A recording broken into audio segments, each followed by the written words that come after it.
పాండురాజు శాపం మహాభారతంలోని ఒక కీలక సంఘటన.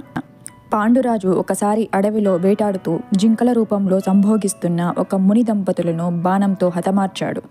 ముని తన ప్రాణాలను విడుస్తూ పాండురాజును శపించాడు. నీవు ఎవరితో అయినా సంభోగించాలనుకుంటే ఆ క్షణంలోనే నీవు మరణిస్తావు అని. ఈ శాపం వల్ల పాండురాజు భార్యలతో శారీరక సంబంధం పెట్టుకోలేకపోయాడు.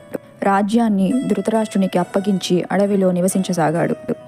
కుంతి తనకు పూర్వం దుర్వాస మహర్షి ఇచ్చిన మంత్రం ద్వారా దేవతల సహాయంతో పుత్రులను పొందింది. మంత్రం చదివి యముడిని తలుచుకోవడం ద్వారా ధర్మరాజుని, వాయుదేవుని ద్వారా భీముడిని, ఇంద్రుడి ద్వారా అర్జునుడికి జన్మనిచ్చింది. కుంతి ఆ మంత్రాన్ని మాద్రికి కూడా ఉపదేశం చేసింది.